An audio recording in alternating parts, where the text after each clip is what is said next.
আসসালামু আলাইকুম। ভিডিও এর সাধারণ বিজ্ঞান ক্লাসে সবাইকে স্বাগতম। আজকে আমরা যে টপিকস গুলো নিয়ে আলোচনা করব একটা হচ্ছে যে জৈব প্রযুক্তি, অণুজীব, উদ্ভিদ বিজ্ঞান এবং উদ্ভিদের প্রজনন নিয়ে আজকে আমরা কথা বলব।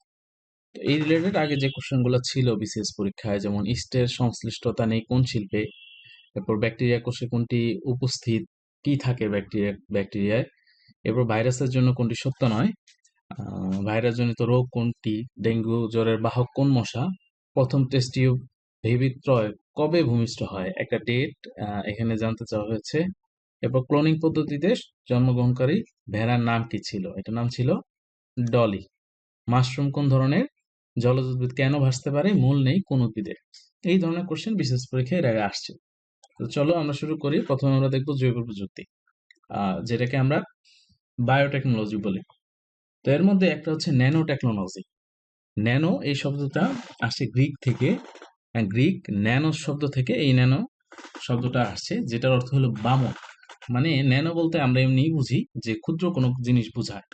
আর ন্যানো এটা হচ্ছে, তুমি যদি 1 মিটার, এটাকে যদি তুমি 1 কোটি ভাগ করো, হ্যাঁ, তাহলে তুমি যতটুকু অংশ পাবা সেটাকে আমরা বলি ন্যানো।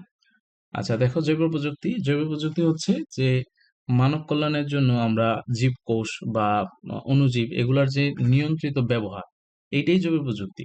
তো জৈব প্রযুক্তির অনেক ব্যবহার আছে। এর মধ্যে একটা হচ্ছে যে টিস্যু কালচার, আর একটা হচ্ছে জিন প্রকৌশল বা জেনেটিক ইঞ্জিনিয়ারিং বলি আমরা। তো এইগুলোর সাহায্যে আমরা যেটা করতে পারি যে উন্নত জাতের উদ্ভিদ বা উন্নত জাতের প্রাণী এগুলো আমরা ক্রিয়েট করতে পারি। তো টিস্যু কালচার এইটার যে ব্যবহার, এটা নর্মালি যেটা করা হয় যে উদ্ভিদের বিভিন্ন যে অঙ্গ যেগুলা খুব দ্রুত বাড়ে, এই অঙ্গগুলাকে আমরা নিয়ন্ত্রিত পরিবেশে বড় করি বা নিয়ন্ত্রিত পরিবেশে এগুলাকে আমরা চাষ করি। দেন এখান থেকে যে ছোট ছোট অণুচারা বের হয় এগুলাকে আমরা উপযুক্ত পরিবেশে যখন লাগাই, তখন দেখা যায় যে আমরা উচ্চ ফলনশীল উদ্ভিদ বের করতে পারছি বা বিভিন্ন পরিবেশে খাপ খাওয়াতে পারে এই ধরনের উদ্ভিদ আমরা ক্রিয়েট করতে পারি। আর জেনেটিক ইঞ্জিনিয়ারিং এটা হচ্ছে ডিএনএ এর পরিবর্তন। তো এটার সাহায্যে কি করা হয়, একটা হচ্ছে যে আমরা এটার সাহায্যে উন্নত প্রাণী ও উদ্ভিদ উদ্ভাবন করতে পারি। যেমন এখন দেখা যায় যে একই মুরগি, আগে হয়তো এর মধ্যে যে মাংস এটা কম হতো, এই ডিএনএ বা জেনেটিক ইঞ্জিনিয়ারিং এর ফলে দেখা যায় যে এখন আমরা অধিক মাংস দেয় এই ধরনের মুরগি আমরা ক্রিয়েট করতে পারছি। এরপর ট্রান্সজেনিক প্রাণী, মানে এই যে ডিএনএ বা জেনেটিক ইঞ্জিনিয়ারিং এর সাহায্যে আমরা যে প্রাণীগুলো উদ্ভাবন করি এগুলোকে ট্রান্সজেনিক প্রাণী বলা হয়। যে উদ্ভিদগুলো উদ্ভাবন করা হয় সেগুলোকে আমরা বলি ট্রান্সজেনিক উদ্ভিদ।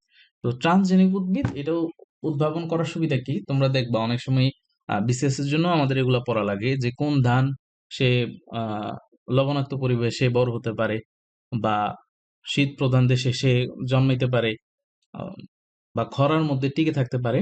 এই ধরনের উদ্ভিদগুলা আমরা এই জেনেটিক ইঞ্জিনিয়ারিং এর সাহায্যে উদ্ভাবন করি, এগুলাকে বলা হয় ট্রান্সজেনিক উদ্ভিদ। তো এই যে জেনেটিক ইঞ্জিনিয়ারিং, এটার সাহায্যে যে আমরা নতুন ডিএনএ বা নতুন জিন যে আমরা ইনপুট করি, এই সিস্টেমটাকে আমরা বলি রিকম্বিনেন্ট ডিএনএ। মানে আগে যে একটা অরিজিনাল ডিএনএ ছিল, মনে করো এটার সাথে তুমি একটা নতুন বৈশিষ্ট্য এখানে অ্যাড করে দিলা। এই যে নতুন এখন যেটা ক্রিয়েট হলো যে ডিএনএটা, এটাকে আমরা বলি রিকম্বিনেন্ট ডিএনএ। পিসিআর হচ্ছে পলিমারিক চেইন রিঅ্যাকশন। এই যে রিকম্বিনেন্ট ডিএনএ যেটা আমরা দেখলাম, যে আমরা কি করি, অরিজিনাল ডিএনএ এর মধ্যে আমরা জিন ইনপুট দেই বা নতুন জিন লাগিয়ে দেই। এই সিস্টেমটাকে খুব দ্রুততার সাথে করার জন্য এই পিসিআর সিস্টেম ব্যবহার করা হয়। এটা 1984 সালে ক্যারিমোলিস আবিষ্কার করে। এই ডিএনএ বা জিন যেটা ডিএনএর অংশ, এটা এই থার্মাল সাইক্লার, হ্যাঁ, এই যন্ত্রের সাহায্যে খুব দ্রুত এটার বৃদ্ধি করা যায়। তো এই পিসিআর যেসব ক্ষেত্রে ব্যবহার করা হয়, যেমন বিভিন্ন রোগ ও রোগ সৃষ্টিকারী জীবাণু নির্ণয়ের ক্ষেত্রে আমরা এই পিসিআর ব্যবহার করি। জেনেটিক্যাল রোগ শনাক্ত কাজে, বিভিন্ন প্রত্নতাত্ত্বিক গবেষণা বা বিভিন্ন গবেষণায় এই পিসিআর ব্যবহার করা হয়। এছাড়াও ডিএনএ আরএনএ সংখ্যা বৃদ্ধি এবং ভ্রূণের লিঙ্গ নির্ধারণে আমরা পিসিআর ইউজ করি। এখন হচ্ছে ক্লোনিং। ক্লোনিং মানে হচ্ছে যে সিমিলার টাইপস কিছু বানানোকে আমরা ক্লোনিং বলি। তবে এটা অযৌন প্রক্রিয়ায়, মানে কোনো ধরনের যৌন প্রক্রিয়া ছাড়া তুমি যদি একটা জীব থেকে আরেকটা জীব প্রডিউস করো, সেটাকে আমরা বলি ক্লোনিং। তো সর্বপ্রথম ক্লোনিং এর ঘটনা ঘটে সেটা হচ্ছে যে এই ডলি নামের একটা ভেড়া, এটা ডক্টর ইয়ান উইলমোট এই ভেড়াটার প্রথম জন্ম দেয় কত সালে, 5 জুলাই 1996 সালে। আর প্রথম বানর শাবক যেটাকে ক্লোন করা হয়েছিল সেটার নাম হচ্ছে টেট্রা। আর প্রথম হিউম্যান, তার নাম হচ্ছিল ইভ, 26 ডিসেম্বর 2002, তখন এই প্রথম মানব শিশুকে ক্লোন করা হয়, ইভ। তবে ডব্লিউএইচও এই মানব শিশু ক্লোন করা এটা নিষিদ্ধ ঘোষণা করে। এইটা নিষিদ্ধ ঘোষণা করার পিছনে অনেক সামাজিক প্রভাব আছে। এর মধ্যে একটা হচ্ছে ধর্মীয় অনুশাসনের একটা ব্যাপার আছে। আবার তুমি ক্লোনিং করার পরে সে আসলে পূর্ণাঙ্গ হবে কিনা নাকি বিকলাঙ্গ হবে, এটাও একটা ব্যাপার। তো এইসব প্রভাবের কথা চিন্তা করে ডব্লিউএইচও মানুষের ক্লোন করা নিষিদ্ধ ঘোষণা করে। তো এই ক্লোনিং কয়েক রকমের হতে পারে। একটা হলো জিন ক্লোনিং, মানে তুমি নকল জিন প্রডিউস করবা। এটা জাস্ট এই যে রিকম্বিনেন্ট ডিএনএ এর মতো, রিকম্বিনেন্ট ডিএনএ ইউজ করে আমরা এই জিন ক্লোনিং করতে পারি। সেল ক্লোনিং, মানে একটা সেল তুমি এটাকে ক্লোনিং করবা, সেল ক্লোনিং। আরেকটা হচ্ছে জীব ক্লোনিং, যেটাকে তুমি একটা জীব থেকে আর একটা জীব হুবহু ক্রিয়েট করবা, এটা হলো জীব ক্লোনিং। এখন দেখো অণুজীব। তো প্রথমে বলে নেই যে অণুজীব এইটা খালি চোখে দেখা যায় না। অণুজীব এটা দেখার জন্য অণুবীক্ষণ যন্ত্র লাগে, যেমন ভাইরাস, ব্যাকটেরিয়া, এই ধরনের পরজীবী, যেগুলা বেশিরভাগ ক্ষেত্রেই পরজীবী, এগুলো হলো অণুজীব বা মাইক্রো অর্গানিজম। তবে এই অণুজীবের মধ্যে কিছু আছে যেগুলা মানুষের শরীরে রোগ জীবাণু সৃষ্টি করে। হ্যাঁ, এগুলাকে আমরা বলি প্যাথোজেনিক মাইক্রো অর্গানিজম, যেগুলা রোগ তৈরি করার জন্য দায়ী। আর এই প্যাথোজেনিক মাইক্রো অর্গানিজম বা রোগ সৃষ্টিকারী যে জীবাণু, এগুলা থেকে আমাদের শরীরে যে জিনিসটা আমাদেরকে রক্ষা করে তার নাম হচ্ছে অ্যান্টিবডি। তো এই অণুজীবের মধ্যে একটা ইম্পর্টেন্ট হচ্ছে ভাইরাস, যেমন করোনা ভাইরাস। তো ভাইরাস এটা লাতিন শব্দ, যার অর্থ হচ্ছে বিষ। এবং এই যে ভাইরাস, এটার যে বাইরের যে অংশটা, এই বাইরের অংশটা প্রোটিন দিয়ে গঠিত এবং ভিতরে থাকে নিউক্লিক অ্যাসিড। আর আমরা জানি নিউক্লিক অ্যাসিড মানে কি, ডিএনএ এবং আরএনএ। আর ভাইরাসের আরেকটা বৈশিষ্ট্য হচ্ছে, ভাইরাস যখন বাইরে থাকে, হ্যাঁ বাইরে, তখন এটা জড় বস্তুর মতো আচরণ করে। কিন্তু যখনই এটা কোনো জীবের ভিতরে ঢোকে, তখনই তার পাওয়ার বেড়ে যায় এবং সে কি করে, একদম খবর বানায় ফেলে, তাই না? তখন সে আহ জীবের মতো আচরণ করে, মানে তার প্রাণ আছে, এই ধরনের আচরণ করে। এই কারণে ভাইরাসকে জীব ও জড় বস্তুর মধ্যে সংযোগ রক্ষাকারী বলা হয়। তো পরীক্ষায় যদি থাকে জীব ও জড়ের সংযোগ রক্ষাকারী কোনটি, কি হবে? ভাইরাস। তো ভাইরাস এটা আবিষ্কার করা হয় 1892 সালে। ওনার নাম ছিল আইভানো ভস্কে। আরেকটা জিনিস হলো ব্যাকটেরিওফাজ। ব্যাকটেরিওফাজ এটাও এক ধরনের ভাইরাস, তবে এই ভাইরাসটা যেটা করে, সে ব্যাকটেরিয়াকে আক্রমণ করে এবং ধ্বংস করে। তো এটার একটা কমন উদাহরণ হচ্ছে টি2 ফাজ ভাইরাস। তো এই ভাইরাস বিভিন্ন ধরনের রোগ সৃষ্টি করে, মানে ভাইরাসের কাজই হচ্ছে বিভিন্ন ধরনের রোগ সৃষ্টি করা। তো উদ্ভিদের যেসব রোগ সৃষ্টি করে, এর মধ্যে আছে যে তামাকের মোজাইক রোগ, এই রোগটা তৈরি করে টোবাকো মোজাইক ভাইরাস। এরপর সিমের মোজাইক রোগ, এটা বিন মোজাইক ভাইরাসের জন্য হয়। বুসিটান ভাইরাস, সে টমেটোর বুসিস্টান রোগের জন্য দায়ী। এরপর টুংরো ভাইরাস, এটা ধানের টুংরো রোগ করে। কলার বানাচিটপ রোগ, এটার জন্য দায়ী হলো বানাচিটপ ভাইরাস।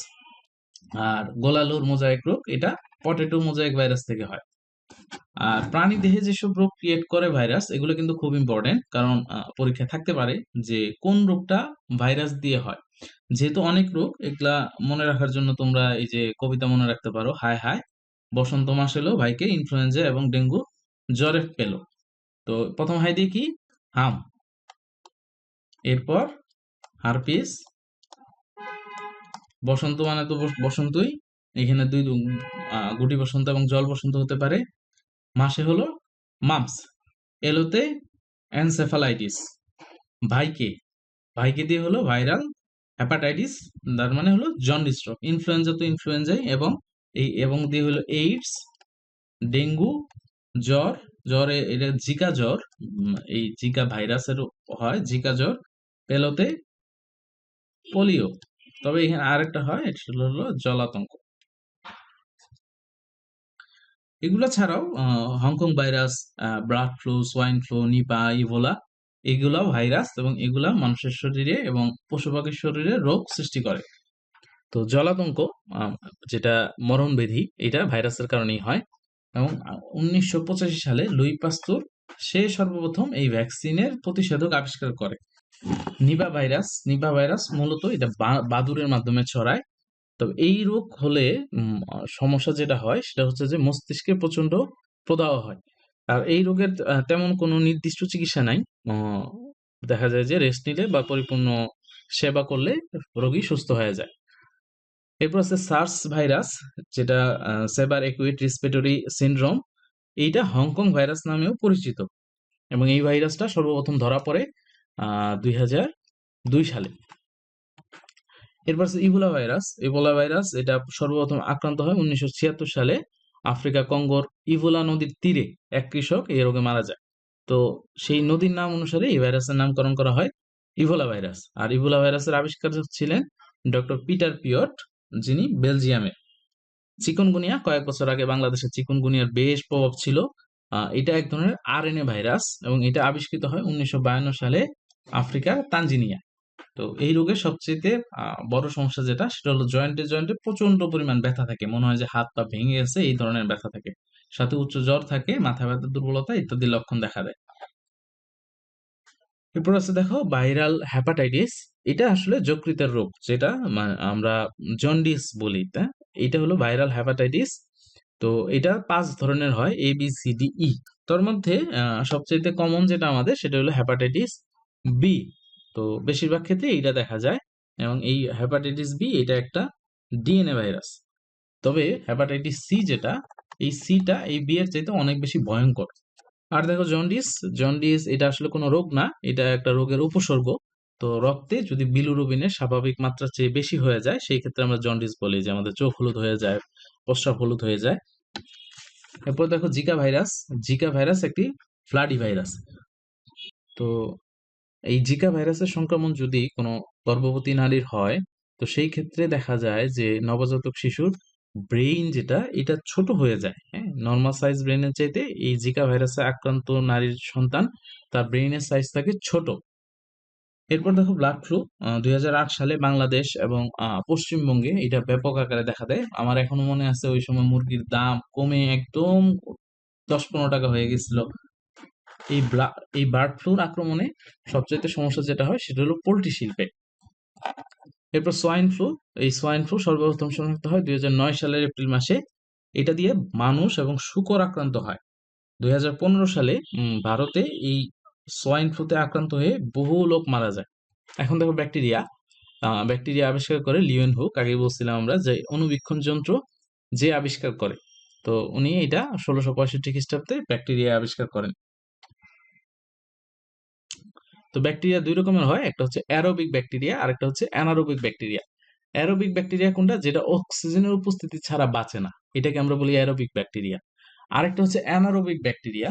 এটা অক্সিজেনে থাকলেও সমস্যা নাই, না থাকলেও সমস্যা নাই, বা অক্সিজেনের অনুপস্থিতিতে সে বাঁচতে পারে।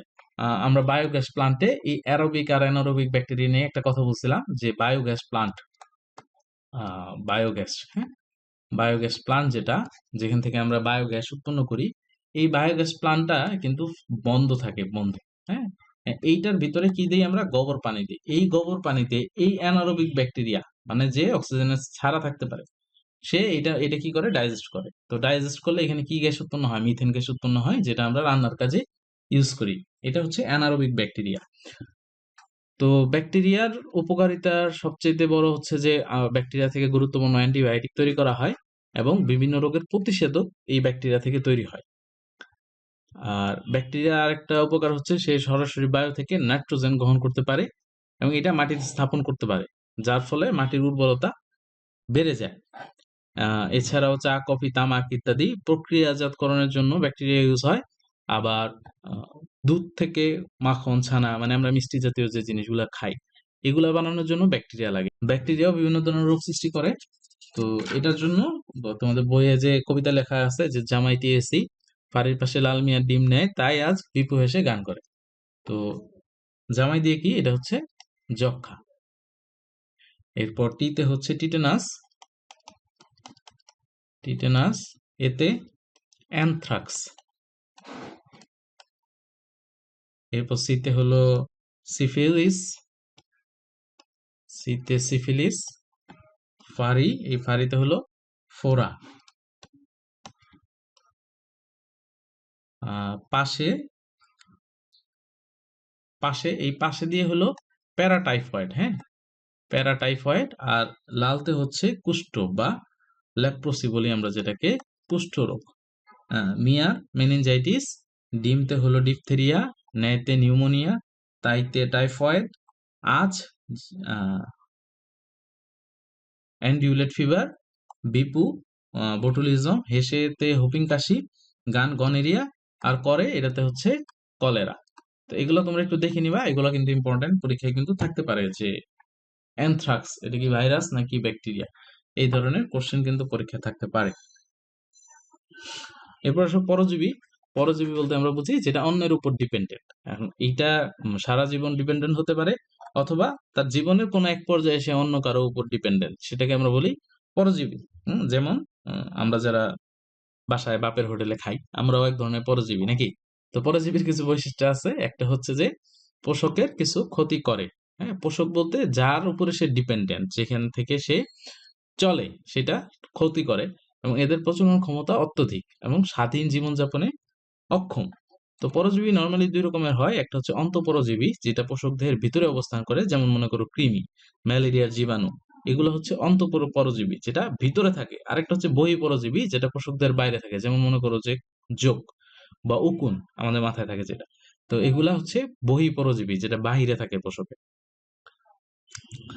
আচ্ছা দেখো, ম্যালেরিয়ার জীবাণু বা প্রোটোজোয়া এটা প্রাচীন, যত প্রাচীন রোগ আছে এর মধ্যে অন্যতম একটা রোগ, এবং এটা সর্বপ্রথম এই শব্দটা ব্যবহার করে ক্রোটি 1753 সালে। এবং ম্যালেরিয়া শব্দটির আবিধানিক অর্থ হচ্ছে দূষিত বায়ু।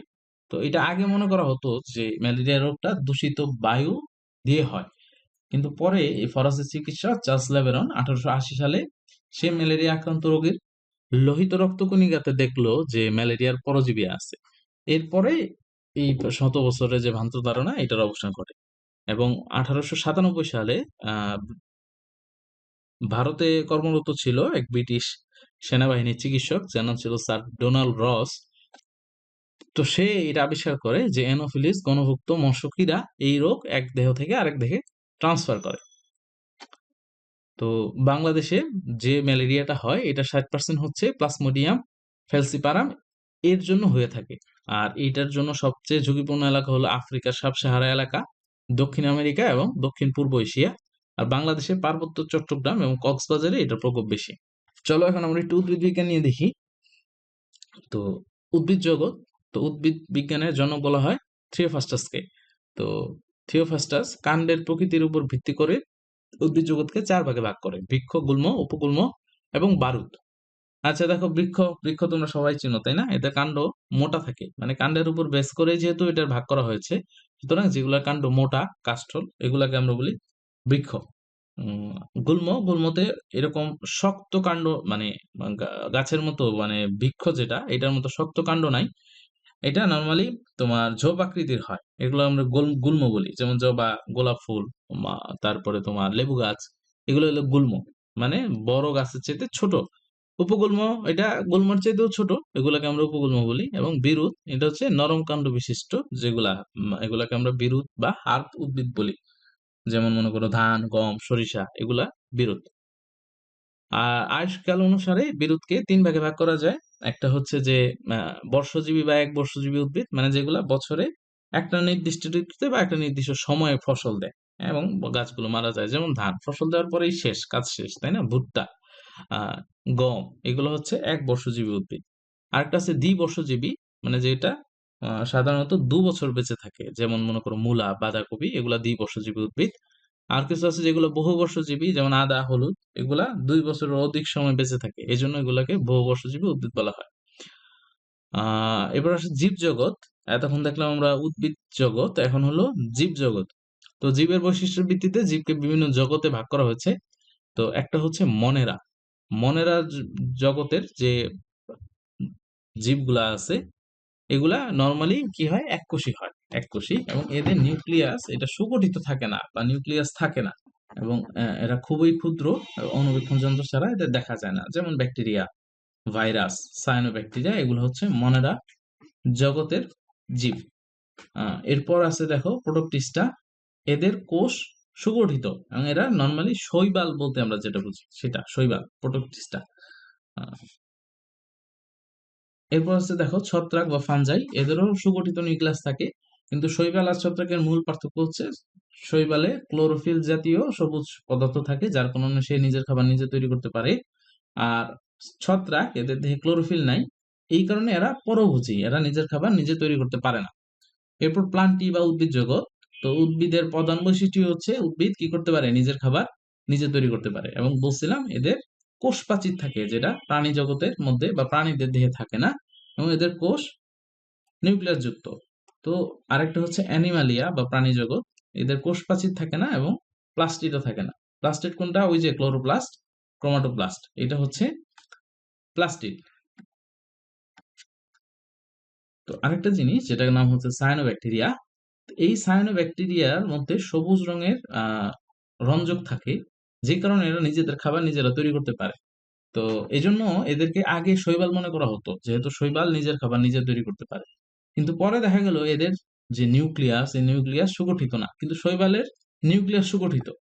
এই জন্য পরে এদেরকে এই মনেরা জগৎ, মনেরা জগতের কিন্তু একটা প্রধান বৈশিষ্ট্য হচ্ছে এদের নিউক্লিয়াস সুগঠিত না, যেমন ভাইরাস, ব্যাকটেরিয়া। তো এরপরে এটার স্থান হয়েছে মনেরা জগতে। দেখো শৈবাল বা অ্যালজি, আগেই বলছি যে শৈবাল স্বভোজী। এদের এদের ক্লোরোফিল থাকে, এই কারণে এরা স্বভোজী। তো এটা এককোষী বা বহুকোষী হতে পারে, এবং এরা সুকেন্দ্রিক, এবং এদের বংশগতি বা বংশবৃদ্ধি হয় কনজুগেশন প্রক্রিয়া। লাইকেন, এটা হচ্ছে শৈবাল আর ছত্রাকের সমন্বয়ে গঠিত উদ্ভিদ, এটাকে আমরা লাইকেন বলি। আর ছত্রাক অসবুজ, এবং ছত্রাকের বংশবৃদ্ধি হয় এই ব্যাসিডিস্পোর উৎপাদনের মাধ্যমে। এখন দেখো মশবর্গীয় উদ্ভিদ। এখানে মূলের পরিবর্তে রাইজোয়াইট থাকে, এবং এই মশবর্গীয় উদ্ভিদের কি হয় না, ফুল হয় না। আর পৃথিবীতে 23,000 প্রজাতির মশবর্গীয় উদ্ভিদ আছে। আরেকটা হচ্ছে ফানবর্গীয় উদ্ভিদ। এদেরকে কাণ্ড, মূল, পাতায় বিভক্ত করা যায়, কিন্তু এদের ফুল হয় না। তো উদ্ভিদের আরো দুইটা প্রকারভেদ আছে, একটা হচ্ছে নগ্নবীজী উদ্ভিদ, আর একটা হচ্ছে আবৃতবীজী উদ্ভিদ। নগ্নবীজী উদ্ভিদ এদের ফুল হয় কিন্তু ফল হয় না। আর পৃথিবীতে মাত্র 27 প্রজাতির এই নগ্নবীজী উদ্ভিদ আছে, এবং বাংলাদেশে মাত্র 3 প্রজাতির এই নগ্নবীজী উদ্ভিদ পাওয়া যায়। এর মধ্যে একটা হচ্ছে এই সাইকাস, এবং এইটা সৌন্দর্য বৃদ্ধির জন্য আমরা বিভিন্ন জায়গায় লাগাই বা ব্যবহার করি। আরেকটা হচ্ছে আবৃতবীজী উদ্ভিদ। তো আবৃতবীজী উদ্ভিদ দুই ধরনের, একটা হচ্ছে একবীজপত্রী আর একটা হচ্ছে দ্বিবীজপত্রী। একবীজপত্রী কোনগুলা? একবীজপত্রী মানে যেগুলার বীজে একটা বীজপত্র থাকে, সেগুলাকে আমরা একবীজপত্রী বলি, যেমন ধান, ইক্ষু, বাঁশ, তাল, এগুলা একবীজপত্রী উদ্ভিদ। আর দ্বিবীজপত্রী যেটা দুইটা বীজপত্র থাকে, যেমন আম, জাম, লিচু, এগুলা দ্বিবীজপত্রী উদ্ভিদ। উদ্ভিদের বাহ্যিক বৈশিষ্ট্য, উদ্ভিদে কি থাকে, কাণ্ড থাকে, পাতা থাকে, ফুল থাকে, ফল থাকে, মূল থাকে। এগুলা হচ্ছে উদ্ভিদের বাহ্যিক বৈশিষ্ট্য, যে জিনিসগুলা থাকে। এবং মাটির উপরে যেগুলা থাকে, এই পুরা সবগুলো অংশকে মিলে হলো বিটপ, মানে এটা তো মাটির নিচে, এই মাটির উপরে যে জিনিসগুলা থাকে এগুলাকে একত্রে বিটপ বলা হয়। এখন দেখো রূপান্তরিত মূল, মানে মূল তো মাটির নিচে থাকে, তবে মাঝে মাঝে বিভিন্ন প্রয়োজনে এই মূলগুলা রূপান্তরিত হয়। যেমন একটা হলো মূলা। মূলা কিন্তু মূল, কিন্তু সে কি করছে, রূপান্তরিত হয়ে মূলায় পরিণত হয়েছে। গাজরও কিন্তু মূল। শালগম কন্দাকৃতি মূল, যেমন সন্ধ্যা, মালতী, সেও এক ধরনের রূপান্তরিত মূল। এরপর আছে রূপান্তরিত কাণ্ড, যখন কাণ্ডগুলা বা খাদ্য সঞ্চয় বা বিভিন্ন প্রয়োজনে পরিবর্তন হয়। যেমন একটা আছে ভূনির্মস্তক পরিবর্তিত কাণ্ড, মানে যেটা মাটির নিচে থাকে, যেমন গোলালু, তারপরে পেঁয়াজ, রসুন, এগুলো কিন্তু কাণ্ড পরিবর্তন হয়ে গেছে। এরপর আছে দেখো অর্ধবায়বীয় পরিবর্তিত কাণ্ড, যেমন থানকুনি, তারপর দূর্বাঘাস, কচুরিপানা, এগুলো অর্ধবায়বীয় পরিবর্তিত কাণ্ড। আর হলো বায়বীয় পরিবর্তিত কাণ্ড, যেমন এইটা ফণিসমোনা গাছ, এটা যখন কাণ্ডটা পরিবর্তিত হয়ে পাতার মতো চ্যাপ্টা হয়ে যায়, হ্যাঁ, এটা কিন্তু কাণ্ড, পাতা না। আচ্ছা দেখো রূপান্তরিত পাতা। পাতা অনেক সময় বিভিন্ন প্রয়োজনে রূপান্তরিত হয়। একটা হতে পারে যে খাদ্য সঞ্চয়ের জন্য। তো খাদ্য সঞ্চয়ের জন্য যে পাতাগুলা পরিবর্তিত হয়, এর মধ্যে উম ঘৃতকুমারী, এটা আমাদের খুব পরিচিত, যে তোমরা রাস্তার পাশে দেখবা এই ঘৃতকুমারীর পাতা দিয়ে শরবত বানায়। তো এইটা ভিতরে খাদ্য জমা করার কারণে এই ধরনের পরিবর্তনটা হয়। আরেকটা হচ্ছে যে পাতাগুলা পতঙ্গ ধরার জন্য, যেগুলো আমিষ জাতীয় খাবার খায়, এই ধরনের পাতা দেখবা, হ্যাঁ, এরকম হা করে থাকে, এখানে গিয়ে কোনো পোকামাকড় বসলে এটা বন্ধ হয়ে যায়, যেমন এই যে আঙ্গুল দিছে এটা লক করে ফেলছে। তো এইটা পাতা এইভাবেও পরিবর্তন হয় পতঙ্গ ধরার জন্য। প্রজননের জন্য পাতা পরিবর্তন হয়, যেমন পাথরকুচি গাছ। দেখবা পাথরকুচি গাছের পাতা যদি তুমি ফেলে রাখো সেখান থেকে প্রজনন হয়, সেটা থেকে নতুন গাছ হয়। এটা প্রজননের জন্য পাতা পরিবর্তন হয়। আবার কন্টকপত্র পাতা কখনো কাঁটায় পরিণত হয়, যেমন লেবু গাছ। লেবু গাছ দেখবা পাতাগুলা কাঁটায় পরিণত হচ্ছে। আরেকটা হচ্ছে স্বল্পপত্র, যেমন পেঁয়াজের পাতা, এগুলা খাদ্য সঞ্চয় করার জন্য পরিবর্তিত হয়। তাহলে বলো তো, লেবু গাছ এটা কোন জাতীয় উদ্ভিদ? এটা গুল্ম জাতীয় উদ্ভিদ। গুল্ম জাতীয় উদ্ভিদ। মূল কাণ্ড পাতা নেই, কিন্তু ক্লোরোফিল আছে কার? শৈবালের। ইস্ট এক ধরনের ছত্রাক। অ্যান্টিবায়োটিক ওষুধ তৈরি হয় কি দিয়ে? ছত্রাক দিয়ে। এরপর সব সপুষ্পক উদ্ভিদ হচ্ছে সপুষ্পক উদ্ভিদ, এরা সবাই কি? স্বভোজী। অর্কিড, অর্কিড একটা পরাশ্রয়ী উদ্ভিদ।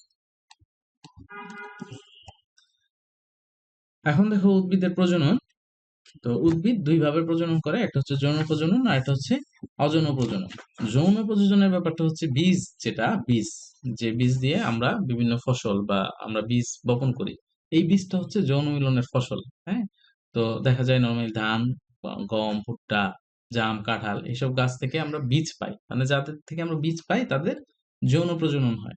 আর একটা হচ্ছে অযৌন প্রজনন। অযৌন প্রজনন যদি বীজ ছাড়া অন্য কোনো উপায়ে বংশবৃদ্ধি হয়, সেটাকে আমরা বলি অযৌন প্রজনন। যেমন স্পোরের মাধ্যমে হয় এটা। হ্যাঁ, স্পোরের মাধ্যমে অযৌন প্রজনন হয়। আরেকটা হচ্ছে অঙ্গজ প্রজনন, যে দেহ অঙ্গের মাধ্যমে যে প্রজননটা হয় সেটাকে আমরা বলি অঙ্গজ প্রজনন।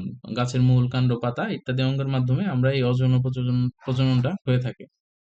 তো এটা আবার দুই রকমের, একটা হচ্ছে স্বাভাবিক অঙ্গজ প্রজনন আর একটা হচ্ছে কৃত্রিম অঙ্গজ প্রজনন। স্বাভাবিক অঙ্গজ প্রজনন বলতে আমরা যেটা বুঝি সেটা হচ্ছে, মনে করো তুমি একটা আলু বা মাদার গাছের একটা ডাল, এটা যদি তুমি পুঁতে রাখো এখান থেকে নতুন উদ্ভিদ জন্মগ্রহণ করবে।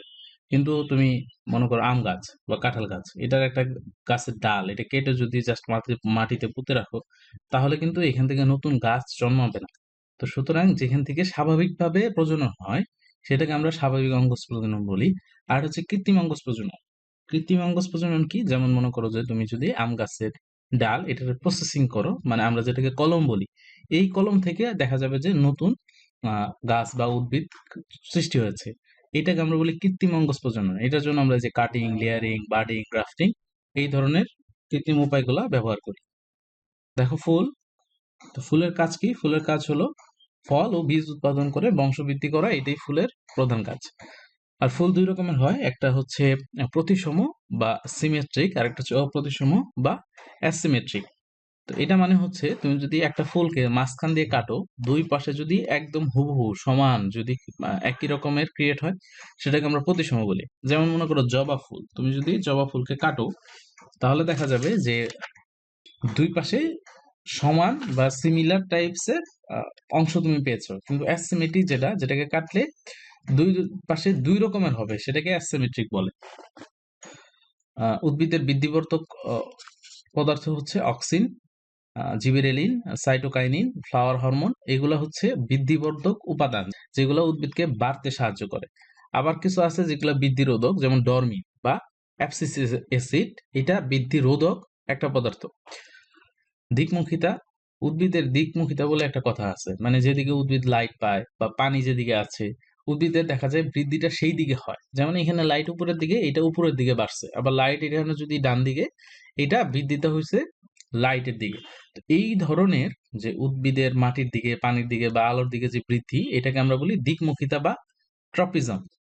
আরেকটা হচ্ছে ফটোপিরিয়ডিজম, যে উদ্ভিদের ফুল ধরার উপর যে দিনের যে প্রভাব, মানে ছোট দিন, বড় দিন, এই দিন বা লাইট কতক্ষণ থাকে, এটার উপরে ডিপেন্ড করে উদ্ভিদের ফুল বা উদ্ভিদের ফুল আসে। এটাকে আমরা বলি ফটোপিরিয়ডিজম। এটা আবিষ্কার করে কে? গার্নার অ্যান্ড অ্যালার্ড নামে দুইজন বিজ্ঞানী 1920 সালে ওনারা দেখতে পায় যে দিনের বা আলোর সাথে উদ্ভিদের ফুল ধারণের একটা সম্পর্ক আছে। তো এটার উপর ভিত্তি করে নরমালি তিন ধরনের উদ্ভিদ আমরা পাই। একটা হচ্ছে ছোট দিনের উদ্ভিদ, মানে যেটা রাতের দৈর্ঘ্য বড় আর দিনের দৈর্ঘ্য কম, এই ধরনের উদ্ভিদকে আমরা বলি ছোট দিনের উদ্ভিদ। যেমন সিম, ডালিয়া, তামাক, চন্দ্রমল্লিকা, এগুলা ছোট দিনের উদ্ভিদ। আর একটা হচ্ছে বড় দিনের উদ্ভিদ, মানে যখন রাতের দৈর্ঘ্য কম আর দিনের দৈর্ঘ্য বেশি হয়, যে গ্রীষ্মকাল। তো এগুলো কি? ঝিঙা, লেটুস, পালং শাক, এগুলা বড় দিনের উদ্ভিদ। আর কিছু আছে যেগুলা এই দিনের টাইমের উপরে কোনো পাত্তা দেয় না, এদেরকে আমরা বলি নিরপেক্ষ দিনের উদ্ভিদ, যেমন সূর্যমুখী, আউশ ধান। এদেরকে যে কোনো সিজনে উৎপাদন করা যায়। আরেকটা দেখো ভার্নালাইজেশন। এটা হচ্ছে 1920 সালে রাশিয়ান বিজ্ঞানী টিডি লাইসেনকো। সে দেখলো যে ছোট চারা গাছ বা অঙ্কুরিত বীজের মধ্যে যদি শৈত্য প্রদান করা যায় তাহলে ফুল ধরার ব্যাপারটা তাড়াতাড়ি ঘটে বা ত্বরান্বিত হয়। উনি এটার নাম দিয়েছিল জেরোভাইজেশন। পরবর্তীতে এই জেরোভাইজেশনকে লাতিন ভাষায় ভার্নালাইজেশন বলা হয়। আরেকটা হচ্ছে পরাগায়ন। পরাগায়ন হচ্ছে পরাগধানী থেকে পরাগরেণু স্থানান্তরিত হয়ে ফুলের গর্ভমুণ্ডে পতিত হওয়া, এইটাকে আমরা বলি পরাগায়ন। একটা হচ্ছে স্বপরাগায়ন। স্বপরাগায়ন হচ্ছে যে যদি একই ফুল, মনে করো এইটা ফুল, এই ফুলের পরাগধানী থেকে পরাগরেণু গিয়ে যদি গর্ভমুণ্ডে পতিত হয়, অথবা একই গাছের অন্য ফুল, তাহলে সেটাকে আমরা বলি স্বপরাগায়ন। যেমন টমেটো, কালশিরা ইত্যাদি উদ্ভিদে স্বপরাগায়ন ঘটে। আরেকটা হচ্ছে পরপরাগায়ন। পরপরাগায়ন হচ্ছে যে একই প্রজাতির এক গাছ থেকে অন্য গাছে গিয়ে যদি পড়ে, সেটাকে আমরা পরপরাগায়ন বলি। মনে করো মৌমাছি এসে এখানে বসছে, সে উড়ে গিয়ে অন্য একটা গাছের আরেকটা ফুলের মধ্যে বসলো, তখন যে পরাগায়ন বা পলিনেশন হয় সেটাকে পরপরাগায়ন বলে। তো পরাগায়ন বিভিন্ন মাধ্যমে হয়, যেমন পতঙ্গ, বায়ু, প্রাণী এগুলোর সাহায্যে পরাগায়ন ঘটে। তো পতঙ্গের মাধ্যমে পরাগায়ন কিভাবে ঘটে? পতঙ্গ দেখা যায় মধু আরোহণের জন্য বিভিন্ন ফুলের উপর বসে। তো তখন তাদের গায়ের মধ্যে এই যে পরাগরেণু এগুলা লেগে যায়। এবার এরা উড়ে গিয়ে যখন অন্য ফুলের মধ্যে বসে, তখন এই পরাগরেণুগুলো আবার দেখা যায় ওই ফুলের গর্ভমুণ্ডে লেগে গেছে। এইভাবে যে পরাগায়ন হয়, তো এটা হচ্ছে পতঙ্গের মাধ্যমে। যেমন সরিষা, তুলসী, অর্কিড এগুলা পতঙ্গ পরাগী ফুল। আরেকটা হচ্ছে বাতাসের মাধ্যমে, বায়ুর মাধ্যমে উড়ে গিয়ে এই পরাগায়নটা ঘটে। যেসব উদ্ভিদের পরাগায়ন এই বায়ুর মাধ্যমে হয় সেগুলাকে আমরা বলি বায়ু পরাগী। যেমন গম, ভুট্টা, ইক্ষু, তাল এগুলা বায়ু পরাগী ফুল। আর যেসব ফুলের পরাগায়ন ঘটে প্রাণীর মাধ্যমে, যেমন পাখি উড়ে এসে বসতে পারে, বিভিন্ন প্রাণীর গায়ে লেগে যায়, এই ধরনের পরাগায়নকে আমরা বলি প্রাণীর মাধ্যমে পরাগায়ন। এবং যেসব ফুল এই প্রাণীর মাধ্যমে পরাগায়ন ঘটে তাদেরকে আমরা বলি প্রাণী পরাগী ফুল। আরেকটা হচ্ছে পানির মাধ্যমে পরাগায়ন, যেমন শেওলা, ঝাউঝাঝি ইত্যাদি উদ্ভিদের পরাগায়ন ঘটে পানির মাধ্যমে। এখন দেখো ফল ও বীজের বিস্তরণ। এটা হচ্ছে যে ফল বা বীজ গাছ থেকে দূর দূরান্তে যে ছড়িয়ে পড়ে, সেই প্রক্রিয়াটা হলো বিস্তরণ। তো এটা নানান ভাবে হতে পারে, যেমন বাতাসে উড়ে যেতে পারে, যে বীজ বাতাসে উড়ে চলে গেল, বিভিন্ন জায়গায় গিয়ে পড়লো, সেখানে আবার গাছ হলো। বা পানিতে ভেসে হতে পারে, স্ফুটন কম্পনের সাহায্যে হতে পারে, বা প্রাণীর গায়ে লেগে বিস্তরণ হতে পারে। আর সর্বশেষ আমরা যেটা দেখবো সেটা হলো ফল। তো ফল তিন রকমের হয়। একটা হচ্ছে সরল ফল। সরল ফল একাধিক গর্ভপত্র বিশিষ্ট ডিম্বাশয় থেকে তৈরি, এক বা একাধিক, যেমন আম, জাম, কলা, মটর এগুলা। আর এটা হলো গুচ্ছ ফল, যেখানে একাধিক মুক্ত গর্ভ বিশিষ্ট ডিম্বাশয় থাকে, যেমন আতা, পদ্ম, চম্পা, নয়নতারা এগুলা গুচ্ছ ফলের উদাহরণ। আর একটা হচ্ছে যৌগিক ফল, যখন একটা টোটাল পুষ্পমঞ্জরি সব ফুল মিলে একটা ফলে পরিণত হয়, সেটাকে আমরা যৌগিক ফল বলি, যেমন কাঁঠাল বা আনারস, ডুমুর এগুলা যৌগিক ফলের উদাহরণ। আর ফলে সাধারণত তিনটা অংশ থাকে, একটা হলো বহিত্বক, একটা মধ্যত্বক এবং একটা অন্তত্বক। তো বলতো আদা কোন ধরনের কাণ্ড? এটা হচ্ছে ভূগর্ভস্থ। পেঁয়াজ কোন ধরনের কাণ্ড? রূপান্তরিত কাণ্ড। এরপর পাতা থেকে কোন গাছ জন্মে? হ্যাঁ, বুঝছিলাম যে পাতা থেকে পাথরকুচি। অণুজীবের মধ্যে প্রজনন হয় ফার্নের। পৃথিবীর বৃহত্তম ফুলের নাম র্যাপ্লেশিয়া। নিরপেক্ষ দিনের উদ্ভিদের নাম বলতো একটা, যেমন সূর্যমুখী। এরপর মরিচ ঝাল হয় ক্যাপসিনের জন্য। এবং ডুমুরের পরাগরেণুর সঙ্গে স্ত্রী রেণুর সংযোগ স্থাপনের মাধ্যম হচ্ছে কালো পিঁপড়া। তো আজকে এই পর্যন্তই। ধন্যবাদ সবাইকে।